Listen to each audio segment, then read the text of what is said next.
Hello everyone, स्वागत है आपका आपके अपने चैनल हंसराज स्टडी मटेरियल में।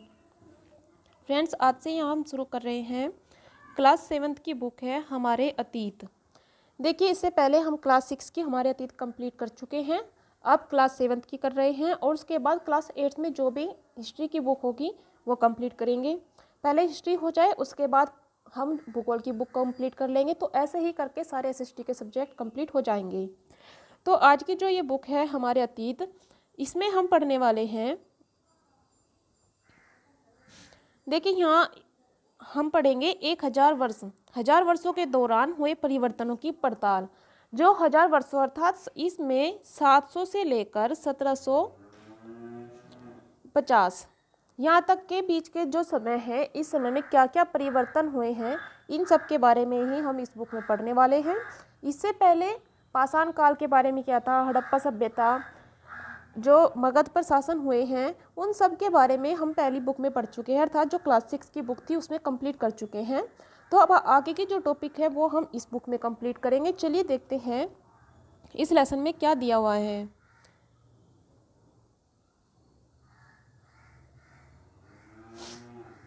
ये देखिए, यहाँ पर ये एक चित्र बनाकर दिया है, ये नक्शा है। और 1 सेकेंड,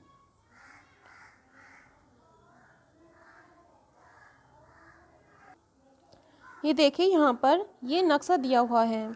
अब ये पहले का नक्शा बनाया हुआ है। अब वर्तमान में हम जो नक्शा देखते हैं, जो मानचित्र देखते हैं भारत का, ये उससे काफ़ी अलग है। लेकिन ये बनाया किसने है, ये देखिए, इस मानचित्र को 12वीं सदी में एक भूगोलवेत्ता थे अल इदरीसी, इन्होंने ही बनाया था। दुनिया के नक्शे का एक हिस्सा, तो ये जो है ये पूरी दुनिया का नक्शा ना होकर उसका एक पार्ट लिया हुआ है यहाँ पर, जिसमें किसे दिखाया गया है, भारतीय उपमहाद्वीप को भूमि से समुद्र तक दिखाया गया है। तो ये मानचित्र किसने बनाया है, भूगोलवेत्ता अल इदरीसी ने। कब बनाया था, 12वीं सदी में। चलिए आगे देखते हैं और क्या है इसमें। ये देखिए यहाँ पर भूगोलवेत्ता कहाँ के थे, ये अल इदरीसी, ये अरब के रहने वाले थे। क्वेश्चन निकालने आपको होंगे। देखिए, जब यहाँ से क्वेश्चन निकालेंगे तभी आपका जो पॉइंट्स है वो अच्छे से कवर हो पाएगा। ऐसे तो पार्ट सभी पढ़ लेते हैं। तो यहाँ से क्वेश्चन निकलता है, अल इदरीसी ये अरब के रहने वाले थे, वहाँ के भूगोलवेत्ता थे, और इन्होंने ये नक्शा कब बनाया, 1154 में बनाया था। यहाँ पर जो नक्शा दिखाया गया है उसके द्वारा बनाए गए दुनिया के बड़े मानचित्र का ये एक हिस्सा है, और इसमें भारतीय उपमहाद्वीप को दिखाया गया है। इसके बाद आगे एक और नक्शा है, मानचित्र 2, वो फ्रांसीसी मानचित्रकार थे, उन्होंने 1720 में बनाया था। चलिए पहले उसी को देख लेते हैं, तब पढ़ेंगे इसे आगे। ये देखिए, ये रहा ये दूसरा मानचित्र। ये किसने बनाया है, ये फ्रांस के मानचित्रकार हैं, उन्होंने बनाया था। ये रहा इनका नाम, 18वीं सदी में से बनाया था। 18वीं सदी के आरंभ में गविलोम द लिस्ले के एटलस नुओ के अनुसार ये महाद्वीप यहाँ पर दिखाया गया है। तो ये देखिए दोनों में कितना डिफरेंस यहाँ दिखाया है इन मानचित्र में।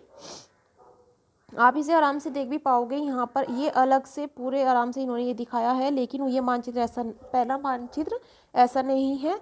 तो ये समय के अनुसार परिवर्तन हुए, जानकारियाँ हुई, तो इसी के अनुसार मानचित्र में भी परिवर्तन हुआ है। दोनों नक्शे एक ही इलाके के हैं, लेकिन इनमें काफ़ी अंतर है। पहला कब बनाया, 1154 में, और दूसरा 1720 में बनाया था। तो इतने समय में काफ़ी अंतर आ चुका था बनाने में, इनकी जानकारी प्राप्त करने में। अल इदरीसी के नक्शे में दक्षिण भारत उस जगह है जहां हम आज उत्तर भारत को ढूंढते हैं, और श्रीलंका का द्वीप ऊपर की तरफ है। जगहों के नाम अरबी भाषा में दिए गए हैं, इसलिए उनमें कुछ जाने पहचाने नाम भी है, जैसे कि उत्तर प्रदेश का कन्नौज। मानचित्र 2 पहले मानचित्र के बनने के लगभग 600 वर्षों बाद आया है, क्योंकि पहले तो 1120 में आया था और दूसरा बाद में आया है, तो इसलिए इन दोनों के बीच में 600 वर्षों का समय है। इस काल अवधि में उपमहाद्वीप के बारे में सूचनाएं काफ़ी बदल गई थी, इसलिए ये बाद का जो नक्शा है हमें ज़्यादा परिचित लगता है, क्योंकि आधुनिक नक्शे से काफ़ी मिलता है। इसमें विशेषकर तटीय इलाकों के बारे में बारीक ब्यौरे देखकर आश्चर्य होता है। यूरोप के नाविक तथा व्यापारी समुद्री यात्रा के लिए इस नक्शे का प्रयोग करते थे। लेकिन अब भीतरी इलाकों पर नज़र डालें। चलिए इसे छोड़ देते हैं, आगे देखते हैं। इतनी ही महत्वपूर्ण एक और बात यह है कि दूसरे युग तक मानचित्र अंकन का विज्ञान भी बहुत बदल गया था। इतिहासकार जब बीते युगों के दस्तावेज, नक्शे और लेखों का अध्ययन करते हैं तो उनके लिए उन सूचनाओं के संदर्भों का, उनकी भिन्न भिन्न ऐतिहासिक पृष्ठभूमियों का ध्यान भी रखना जरूरी होता है, अन्यथा उनका जो अर्थ होता है वो बदल जाता है। यहाँ पर नई और पुरानी शब्दावली दी गई है, अर्थात जो शब्द आज हम यूज करते हैं और जो पहले यूज किए जाते थे, इनके अर्थ अलग अलग होते हैं। यूज करने का किसी व्यक्ति ने वो किस लिए यूज किया है और बाद के आने वाले व्यक्ति उस शब्द को कैसे यूज करते हैं, इनके बारे में देख लेते हैं। अगर समय के साथ साथ सूचनाओं के संदर्भ भी बदलते रहते हैं तो भाषा और अर्थों के साथ क्या होता है। ऐतिहासिक अभिलेख कई तरह की भाषाओं में मिलते हैं। ये भाषाएं भी समय के साथ साथ बदलती रहती हैं, जैसे कि मध्य युग की फारसी, जो आज वर्तमान में फारसी बोली जाती है, उस भाषा से अलग है।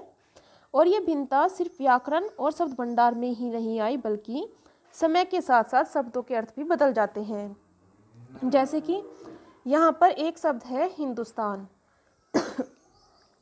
अब हिंदुस्तान शब्द को ही लीजिए, आज हम इसका प्रयोग कहाँ करते हैं। आज जब भी हिंदुस्तान शब्द आता है तो हम उसे पूरे भारत के लिए यूज करते हैं, लेकिन पहले ऐसा नहीं था। 13वीं सदी में जब फारसी के इतिहासकार मिनहाज ए सिराज, कौन है ये मिनहाज ए सिराज, फारस के इतिहासकार है, इन्होंने जब हिंदुस्तान शब्द का प्रयोग किया था तो पूरे भारत के लिए न करके केवल एक क्षेत्र के लिए किया था, जिसमें पंजाब, हरियाणा और गंगा यमुना का क्षेत्र आता था। तो इन्होंने केवल इन्हीं भागों के लिए, जिसमें गंगा यमुना का क्षेत्र, हरियाणा और पंजाब का क्षेत्र था, इन सब के लिए ही केवल हिंदुस्तान शब्द का प्रयोग किया था, न कि पूरे भारत के लिए। लेकिन आज इसका मीनिंग बदल चुका है, आज हम पूरे भारत के लिए हिंदुस्तान शब्द यूज करते हैं। उसने इस शब्द का राजनीतिक अर्थ में उन इलाकों के लिए इस्तेमाल किया जो दिल्ली के सुल्तान के अधिकार क्षेत्र में आते थे, अर्थात जिन पर दिल्ली के सुल्तानों का अधिकार था, इसने केवल उन्हीं के लिए हिंदुस्तान शब्द का प्रयोग किया था। सल्तनत के प्रसार के साथ साथ इस शब्द के अंतर्गत आने वाले क्षेत्र बढ़ते गए, लेकिन हिंदुस्तान शब्द में दक्षिण भारत का समावेश कभी भी नहीं हुआ, अर्थात हिंदुस्तान शब्द जो है वो कभी भी दक्षिण भारत के लिए यूज नहीं किया गया था। इसके विपरीत 16वीं सदी के आरंभ में बाबर ने हिंदुस्तान शब्द का प्रयोग इस उपमहाद्वीप के भूगोल, पशु पक्षियों और यहाँ के निवासियों की संस्कृति का वर्णन करने के लिए किया। देखिए, उन्होंने केवल एक क्षेत्र के लिए किया था, किसने, मिनहाज उस सिराज ने। लेकिन जब बाबर की बात आती है तो बाबर ने किस लिए यूज किया है हिंदुस्तान, इस उपमहाद्वीप के जो भूगोल, हमारा जो भूगोल था, यहाँ के जो पशु पक्षी थे और यहाँ के निवासी, इनकी संस्कृति का वर्णन करने के लिए हिंदुस्तान शब्द को प्रयोग किया है। और ये प्रयोग 14वीं सदी के कवि अमीर खुसरो द्वारा प्रयुक्त शब्द हिंद के, इन्होंने जो, देखिए हिंद शब्द यहाँ पर आया है, हिंद शब्द किसने किया था प्रयोग, अमीर खुसरो ने। और इसके ही कुछ कुछ समानता, अर्थात जो बाबर ने शब्द प्रयोग किया है हिंदुस्तान और जो अमीर खुसरो ने शब्द यूज किया है हिंद, इन दोनों के अर्थ जो है वो लगभग समान ही हैं। मगर जहाँ भारत को एक भौगोलिक और सांस्कृतिक सत्व के रूप में पहचाना जा रहा था, वहाँ हिंदुस्तान शब्द से वे राजनीतिक और राष्ट्रीय अर्थ नहीं जुड़े थे जो आज जुड़े हुए हैं। किसी भी शब्द का प्रयोग करने में इतिहासकारों को बहुत सावधान रहना चाहिए, क्योंकि अतीत में उन शब्दों के अर्थ अलग होते हैं और वर्तमान में उनके अलग होते हैं। जैसे कि देखिए, यहाँ पर एक विदेशी शब्द आया है, अगर हम इसे वर्तमान संदर्भ में ले तो विदेशी हम किसे कहेंगे, जो भारत के अलावा किसी दूसरे देश का रहने वाला हो उसे हम विदेशी कहेंगे। लेकिन पुराने समय में ऐसा नहीं था। पुराने समय में अपने आसपास, अपने जो गांव था उसके अलावा जो भी, चाहे वो दूसरे गांव का क्यों ना रहने वाला हो, उसके लिए भी विदेशी शब्द प्रयोग किया जाता था। चलिए आगे देखते हैं।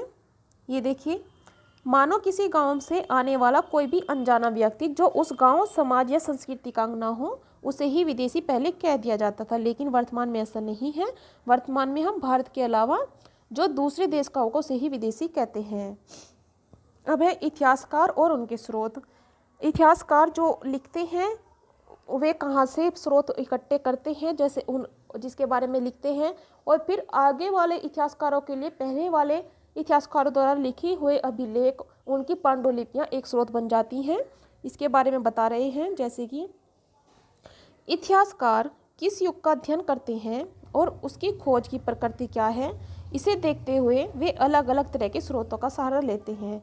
अब ये स्रोत क्या क्या है, जैसे कि पिछले साल हमने पढ़ा था गुप्त वंश के शासक और हर्षवर्धन के बारे में, लेकिन इस साल हम इस बुक में हम क्या पढ़ेंगे, देखिए अभी हमने बताया था 700 से लेकर 1750 तक का जो 1000 वर्षों का समय है, इसके बारे में हम पढ़ने वाले हैं।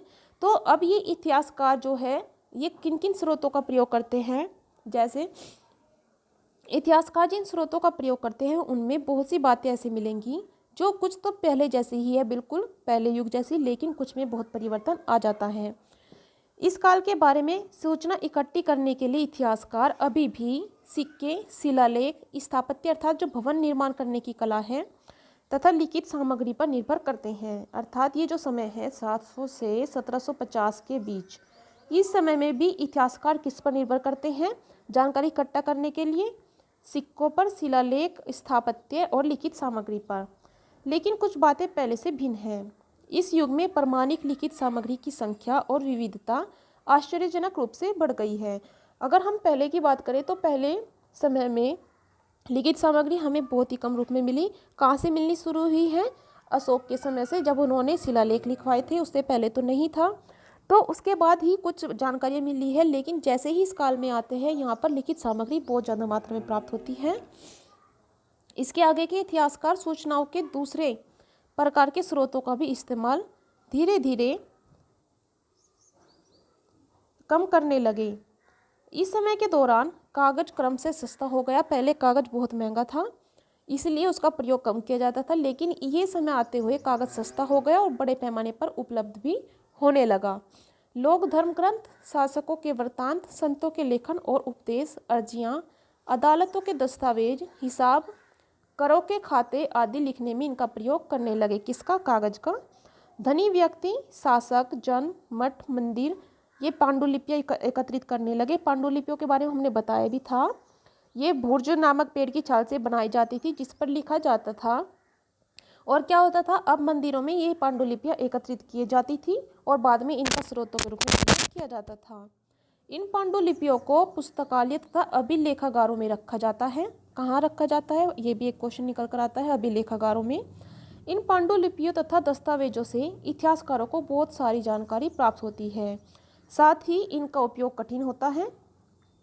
उन दिनों छापे खाने तो नहीं थे, इसीलिए लिपिक या नकलवीस हाथ से ही पांडुलिपियों की प्रतिकृति बनाते थे। अगर आपने कभी ये देखिए, पांडुलिपि जब हाथ से बनाई जाती है तो उसमें कितना अंतर आ जाता है। जैसे कि बच्चे कॉपी लेकर, अपने फ्रेंड्स की कॉपी लेकर उसमें से नकल उतारते हैं, अपनी कॉपी में कार्य करते हैं, तो क्या होता है, जो शब्द उन्हें समझ नहीं आता अपने फ्रेंड्स का लिखा हुआ, तो उसमें वो अपनी तरफ से कुछ शब्द ऐड कर देता है, उसके स्थान पर दूसरा शब्द ऐड हो जाता है। और जब उसकी भी कॉपी उसका फ्रेंड लेगा, उसे कुछ शब्द समझ में नहीं आएंगे, फिर वो अपनी तरफ से कुछ ऐड कर देंगे।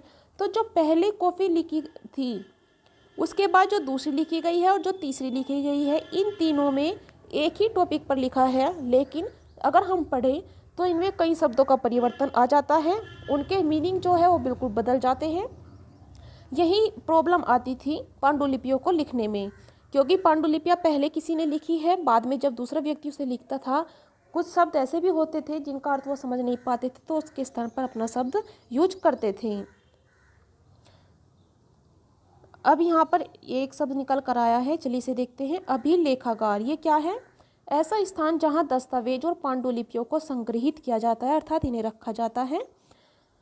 आज सभी राष्ट्रीय और राज्य सरकारों के अभिलेखागार होते हैं, जहाँ वे अपने तमाम पुराने सरकारी अभिलेख और लेन देन के रिकॉर्ड रखते हैं। ये देख लेते हैं एक बार, यहाँ क्या है, ये देखें, यहाँ पर तुलना की गई है दो प्रसंगों की।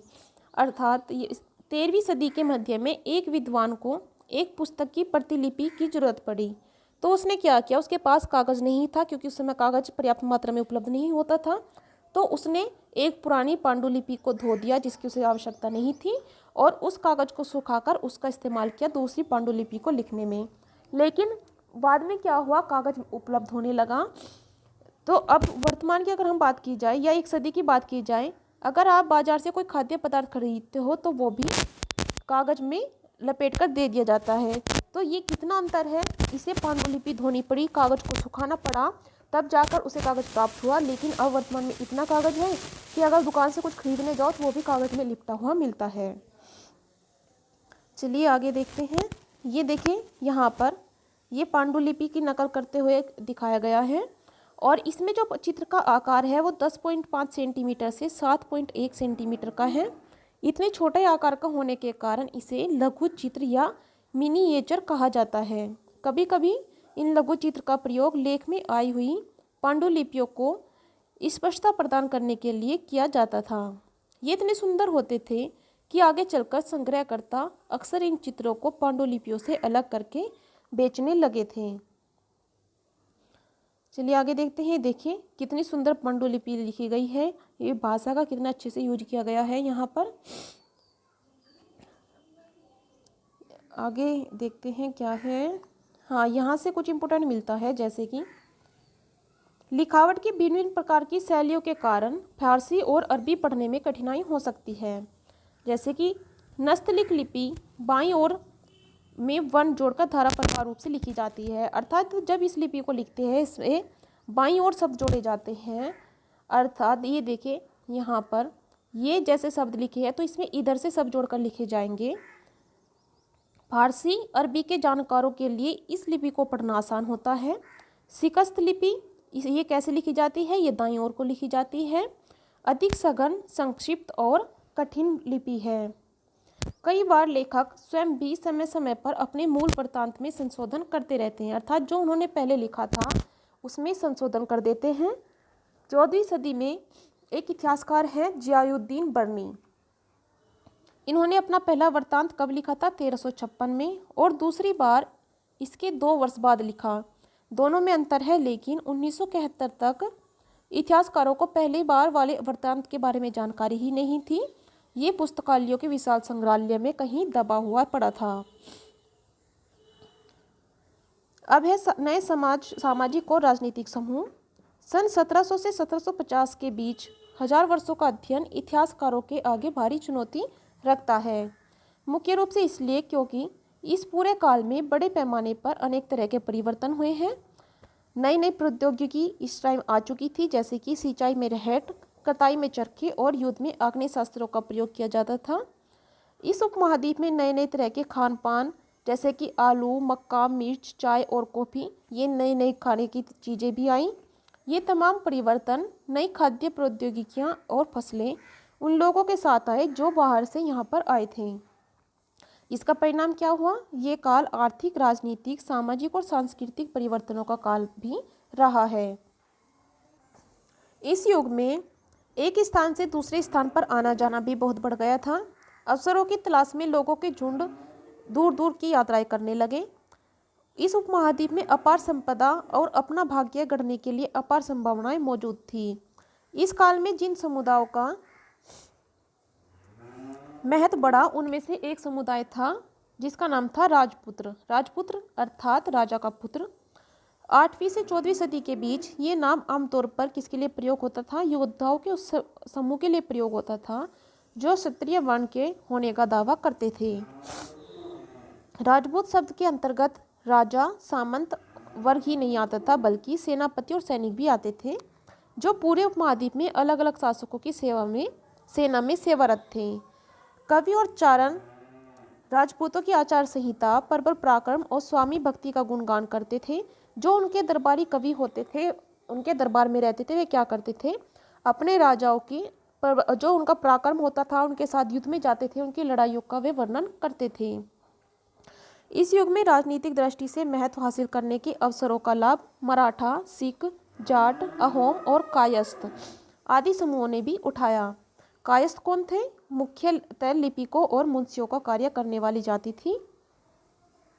इस पूरे काल के समय जंगलों की कटाई हो रही थी और उस जगह को खेती के लिए प्रयोग किया जा रहा था। कुछ क्षेत्रों में परिवर्तन अन्य क्षेत्रों की अपेक्षा तेजी से हुए। पर्यावास अर्थात हमारा जो पर्यावरण है उसमें परिवर्तन के कारण कई वनवासियों को मजबूर होकर अपना घर छोड़ना पड़ा और कुछ वनवासी जमीन की जुताई करने लगे और किसान बन गए। कृषकों के ये नए समूह क्षेत्रीय बाजार, मुखिया, पुजारी, मठ और मंदिरों से प्रभावित होने लगे और जटिल समाज के अंग बन गए। उन्हें कर भी चुकाना पड़ता था, स्थानीय मालिक वर्ग की बेकार करनी पड़ती थी। परिणाम स्वरूप किसानों के बीच आर्थिक और सामाजिक अंतर उभरने लगे। कुछ के पास जमीन ज़्यादा उपजाऊ थी, वे लोग मवेशी भी पालते थे और कुछ लोग खेती से खाली समय में दस्तकारी आदि काम भी करने लगे थे। जैसे जैसे समाज में अंतर बढ़ने लगा, लोग जो है जाति उपजातियों में बंटने लगे और उनके बीच ऊंच नीच का दर्जा उन्हें दिया जाने लगा। लेकिन ये दर्जे स्थायी नहीं थे। किसी जाति विशेष के सदस्यों के हाथ में कितनी सत्ता, प्रभाव और संसाधनों का नियंत्रण है, इसके आधार पर उनके दर्जे बदल जाते थे। एक ही जाति का किसी क्षेत्र में कोई दर्जा हो सकता था और अन्य क्षेत्र में दूसरा दर्जा था। अपने सदस्य के व्यवहार का नियंत्रण करने के लिए जातियां स्वयं अपने अपने नियम बनाती थीं और इन नियमों का पालन जो बड़े बुजुर्ग होते थे उस जाति के, उनकी सभा करवाती थी, जिसे कुछ इलाकों में क्या कहा जाता था, जाति पंचायत। लेकिन जातियों को अपने निवास के गांवों के रिवाजों का भी पालन करना पड़ता था। इसके अलावा गांव पर मुखियाओं का शासन होता था और मिलजुल कर वे किसी एक राज्य की छोटी इकाई भर थे। इसके बाद आते हैं क्षेत्र और साम्राज्य। चोल, तुगलक, मुगल जैसे बड़े बड़े राज्यों के अंतर्गत कई क्षेत्र आ जाते हैं। इनके बारे में आगे के जो लेसन है उनमें पढ़ेंगे। दिल्ली के सुल्तान गयासुद्दीन बलबन कब से कब तक रहे, ये 1266 से 1287 तक। इनकी प्रशंसा में एक संस्कृत प्रशस्ति मिलती है। प्रशस्ति होता है जो प्रशंसा में लिखा जाता है। उसमें एक विशाल साम्राज्य का शासक इन्हें बताया गया है, जो पूर्व में बंगाल अर्थात गौड़, बंगाल का नाम पहले गौड़ था, से लेकर पश्चिम में अफगानिस्तान के गजनी तक इनका शासन फैला हुआ था। तो जो बलबन है, बलबन का साम्राज्य कहाँ तक था, बंगाल से लेकर अफगानिस्तान के गजनी तक, और इसमें संपूर्ण दक्षिण भारत भी आता था। गौड़ आंध्र प्रदेश, केरल, कर्नाटक, महाराष्ट्र और गुजरात आदि भिन्न भिन्न क्षेत्रों के लोग उसकी सेना के आगे पलायन कर जाते थे। इतिहासकार विजय अभियान के इन दावों को अतिशयोक्तिपूर्ण मानते हैं। अर्थात जो इतिहासकार है वे कहते हैं कि ये बहुत ज़्यादा अतिशयोक्तिपूर्ण, अर्थात ज़्यादा उन्होंने बढ़ा चढ़ा कर लिखा है। साथ ही वे ये समझने की भी कोशिश करते हैं कि शासक लोग इस उपमहाद्वीप के भिन्न भिन्न भागों पर अपने अधिकारों का उल्लेख क्यों करते रहते थे। अब यहाँ भाषा तथा क्षेत्र इसके बारे में बताया गया है। सन 1318 की बात है। कवि अमीर खुसरो ने इस बात पर गौर किया था कि इस देश के हर क्षेत्र की एक अलग भाषा है, जैसे कि सिंधी, लाहौरी, कश्मीरी, द्वार समुद्री जो दक्षिण कर्नाटक में थी, तेलंगानी आंध्र प्रदेश के क्षेत्र में, गुजरी गुजरात में, मारवाड़ी तमिलनाडु में, गोड़ी बंगाल में, और अवधी कहाँ पर थी, पूर्वी यूपी में, और हिंदवी दिल्ली के आसपास के क्षेत्र में। तो ये कहना था कवि अमीर खुसरो का कि इस देश के हर क्षेत्र की अपनी एक अलग भाषा है। इसके बाद अमीर खुसरो ने बताया, इन भाषाओं के विपरीत एक भाषा संस्कृत भी है, जो किसी विशेष क्षेत्र की भाषा नहीं है। ये एक प्राचीन भाषा है जिसे केवल ब्राह्मण जानते हैं। इस भाषा को आम जनता नहीं जानती। अमीर खुसरो ने द्वारा उल्लेखित भाषाओं की एक सूची बनाई है। चलिए आगे देखते हैं क्या है। सन 700 तक कई क्षेत्रों के अपने अपने भौगोलिक आयाम तय हो चुके थे। उनकी अपनी भाषा तथा सांस्कृतिक विशेषता स्पष्ट हो गई थी। ये क्षेत्र विशेष शासक राजवंशों से भी जुड़ गए थे। इन राज्यों के बीच काफ़ी टकराहटें रहती थी। कभी कभी चोल, खिलजी, तुगलक और मुगल जैसे राजवंश अनेक क्षेत्रों में फैला एक विशाल साम्राज्य भी खड़ा कर लेते थे। ये सभी साम्राज्य समान रूप से स्थिर या सफल नहीं हो पाते थे। कुछ समय बाद उनमें फिर विद्रोह हो जाते थे और वे फिर से स्वतंत्र हो जाते थे। चलिए आगे देखते हैं क्या है। 18वीं सदी में मुगल वंश जो है वो पतन के ढलान पर था। फलस्वरूप क्षेत्रीय राज्य फिर से उभरने लगे। लेकिन वर्षों से जो सर्व क्षेत्रीय साम्राज्यों का शासन चल रहा था, उससे क्षेत्रों की प्रकृति बदल चुकी थी। उन पर कई बड़े बड़े राज्यों का शासन चलता रहा था और उन राज्यों की बहुत सी बातें इस उपमहाद्वीप के अधिकतर भाग पर फैले इन क्षेत्रों को विरासत में मिली थी। इस तथ्य का पता हमें उन कई परंपराओं से लगता है जो इन क्षेत्रों में उभरी थी। इन परंपराओं के कुछ एक दूसरे से भिन्न और कुछ एक समान थी। ऐसी परंपराएं हमें प्रशासन, अर्थव्यवस्था के प्रबंधन, उच्च संस्कृति तथा भाषा के संदर्भ में मिलती है। सन 700 से लेकर 1750 के बीच के 1000 वर्षों में इन विभिन्न क्षेत्रों की प्रकृति एक दूसरे से कटकर अलग अलग नहीं पनपी। हालांकि उनके चरित्र की अपनी विशेषताएं बनी रही, लेकिन समन्वय की जो सर्व क्षेत्रीय ताकतों का प्रभाव उन पर भी पड़ा था।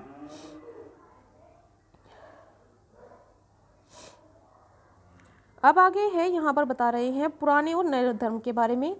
इतिहासकार जिन 1000 वर्षों की पड़ताल हम कर रहे हैं इतिहास के, इनके दौरान धार्मिक परंपराओं में भी कई परिवर्तन आए। दैविक तत्व में लोगों की आस्था कभी कभी बिल्कुल ही व्यक्तिगत स्तर पर होती थी, लेकिन आमतौर पर इस आस्था का स्वरूप सामूहिक ही होता था। किसी दैविक तत्व में सामूहिक आस्था यानी धर्म प्राय स्थानीय समुदाय के सामाजिक और आर्थिक संगठन से संबंधित होती थी। जैसे जैसे इन समुदायों का सामाजिक संसार बदलता गया, वैसे ही इनकी आस्थाओं में भी परिवर्तन आता गया। आज हम जिसे हिंदू धर्म कहते हैं, उसमें भी इसी युग में महत्वपूर्ण बदलाव आए। जैसे कि नए देवी देवताओं की पूजा होने लगी, राजाओं द्वारा मंदिरों का निर्माण करवाया गया, समाज में पुरोहित के रूप में ब्राह्मणों का महत्व बढ़ा और बढ़ती सत्ता आदि। संस्कृत ग्रंथों के ज्ञान के कारण समाज में ब्राह्मणों का बड़ा आदर होता था। इनके संरक्षक थे नए शासक, जो स्वयं प्रतिष्ठा की चाह में थे, और इन संरक्षकों का समर्थन होने के कारण समाज में इनका दबदबा भी और बढ़ जाता था। संरक्षक क्या होता है? कोई प्रभावशाली धनी व्यक्ति जो किसी कलाकार, शिल्पकार, विद्वान या अभिजात जैसे किसी अन्य व्यक्ति की मदद करे या उनसे सहारा दे। इस युग में एक महत्वपूर्ण परिवर्तन भक्ति की अवधारणा के रूप में भी आया। इसमें ईश्वर की कल्पना एक ऐसे परमेल इष्ट देवी देवता के रूप में की गई जिस तक पुजारियों के विशद कर्मकांड के बिना ही भक्त स्वयं पहुंच सके। देखिए, इस समय में आकर कर्मकांड बहुत ज़्यादा बढ़ चुके थे, इसीलिए एक नया रूप सामने आता है भक्ति का, जिसमें किसी भी कर्मकांड की कोई आवश्यकता नहीं थी। प्रत्येक भक्त कर्मकांड के बिना ही भक्त बनकर अपनी जो भक्ति करता था, उसमें किसी भी ब्राह्मण की या उसे कोई भी अलग से कार्य करने की आवश्यकता नहीं थी। साथ ही दूसरी परंपराओं के बारे में और जानकारी जो है वो आगे के लेसन में पढ़ेंगे। यही वह युग था जिसमें इस उपमहाद्वीप में नए नए धर्मों का आगमन हुआ। जैसे कि कुरान शरीफ का संदेश भारत में पहले पहल कब आया? 7वीं सदी में व्यापारियों और अप्रवासियों के जरिए पहुंचा। मुसलमान कुरान शरीफ को अपना धर्म ग्रंथ मानते हैं, केवल एक ईश्वर या अल्लाह की सत्ता को स्वीकार करते हैं, जिसका प्रेम, करुणा और उदारता अपने में आस्था रखने वाले हर व्यक्ति को गले लगाता है, चाहे उस व्यक्ति की सामाजिक पृष्ठभूमि कुछ भी क्यों न रही हो। कई शासक इस्लाम और इसके विद्वान धर्मशास्त्रियों और न्यायशास्त्रियों जैसे कि उलेमा को संरक्षण देते थे। हिंदू धर्म की ही भांति इस्लाम के अनुयायी भी अपने धर्म की अलग अलग तरह से व्याख्या करते थे। मुसलमानों में भी दो तरह के व्यक्ति थे, जैसे कि एक थे सिया और दूसरे थे सुन्नी। अब सिया कौन थे? ये जो पैगंबर साहब के दामाद अली को मुसलमानों का विधि सम्मत नेता मानते थे, और दूसरे थे सुन्नी, जो खलीफाओं के प्रभुत्व को स्वीकार करते थे। इस्लाम के शुरुआती दौर में इस धर्म का नेतृत्व करने वाले खलीफा कहलाते थे और आगे भी यही परंपरा चलती रही।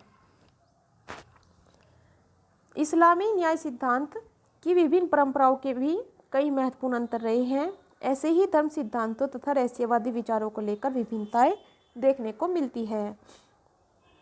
समय और इतिहास के कालखंडों पर कुछ विचार कर लेते हैं। इतिहासकार समय को केवल घड़ियां कैलेंडर की तरह ही नहीं देखते, यानी कि केवल घंटे, दिन और वर्षों के बीतने के रूप में ही नहीं देखते। उनका नज़रिया ये है कि समय सामाजिक आर्थिक संगठन में आने वाले परिवर्तनों को झलकाता है। यह दिखलाता है कि विचारों और विश्वासों में कितना स्थायित्व रहा, अर्थात उनमें कितना परिवर्तन आया है। यदि अतीत को समान विशेषता रखने वाले कुछ बड़े बड़े युगों या समय में बांट दिया जाए तो इसका अध्ययन करना आसान हो जाता है। 19वीं सदी के मध्य में अंग्रेजी इतिहासकारों ने भारत को 3 भागों में बांटा था। कौन कौन से 3 भाग थे? हिंदू, मुस्लिम और ब्रिटिश। ये किसने किया विभाजन? ये विभाजन किया है अंग्रेज इतिहासकारों ने, क्योंकि उनके अनुसार भारत में ये धर्म थे, हिंदू मुस्लिम था, और तीसरा जहाँ जो यहाँ पर आया था वो ब्रिटिश थे। इनके अनुसार ही इन्होंने बांट दिया है इसे।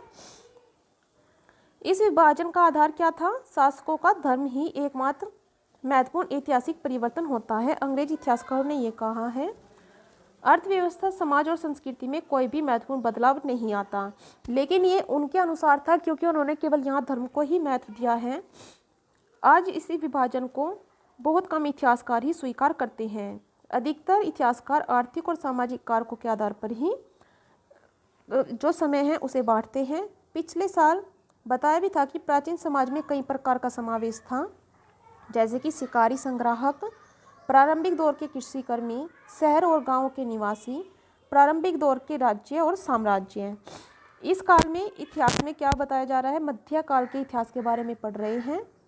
इसमें कृषक समाजों के विस्तार, क्षेत्रीय सामाजिक राज्यों के उदय, कभी कभी तो ग्रामवासियों और वनवासियों की कीमत पर प्रधान धर्मों के रूप में हिंदू धर्म और इस्लाम धर्म के विकास और यूरोप से व्यापारी कंपनियों के आगमन के बारे में भी जानकारी मिलती है। भारत के इतिहास के ये 1000 साल अनेक बदलावों के साक्षी रहे हैं। 16वीं से 18वीं शताब्दी 8वीं या 11वीं शताब्दियों से काफ़ी भिन्न थी, इसलिए इस सारे काल को एक ऐतिहासिक इकाई के रूप में देखना समस्याओं से खाली नहीं है। फिर मध्यकाल की तुलना प्राय आधुनिक काल से भी की जाती है। आधुनिकता के साथ भौतिक उन्नति और बौद्धिक प्रगति का भाव जुड़ा हुआ है। इससे आशय निकलता है कि मध्यकाल रूढ़िवादी था, उस समय में कोई भी परिवर्तन नहीं हुआ, लेकिन ऐसा नहीं है, परिवर्तन हर जगह होता है और ये समय 1000 वर्षों का है, ऐसा नहीं हो सकता कि इसमें कोई भी परिवर्तन ना हुआ हो। इन 1000 वर्षों के दौरान उपमहाद्वीप के समाजों में प्राय परिवर्तन आते रहे और कई क्षेत्रों की अर्थव्यवस्था तो इतनी समृद्ध हो गई कि उसने यूरोप की कंपनियों को भी अपनी ओर आकर्षित करना शुरू कर दिया था। आज जहाँ भी संभव हो ये देखें कि कहाँ कहाँ बदलाव हुए हैं, कहाँ नहीं हुए हैं, और अपने आसपास की दुनिया पर नज़र डालकर ये भी देखें कि क्या वो सब कुछ पहले जैसा ही है या फिर वो बदल चुका है पहले से। तो इसके साथ ही ये लेसन यहाँ कंप्लीट होता है। इसमें हमने देखा कि 1000 सालों में क्या क्या परिवर्तन आए हैं, समय को किसके अनुसार बांटा जाता है, और अब इस काल में जो 1000 वर्षों का समय है, क्या 700 से लेकर 1750 के बीच का, अब इसमें कौन कौन से राजा हुए हैं, बाहर से कौन कौन व्यक्ति यहाँ पर आए हैं, इन सब के बारे में हम सीरियल वाइज से पढ़ेंगे जब इसके आगे के लेसन आएंगे। तो फ्रेंड्स, आपको हमारी वीडियो कैसी लगी कमेंट करके ज़रूर बताइएगा। अगर पसंद आती है तो प्लीज़ लाइक और शेयर करना ना भूलिएगा।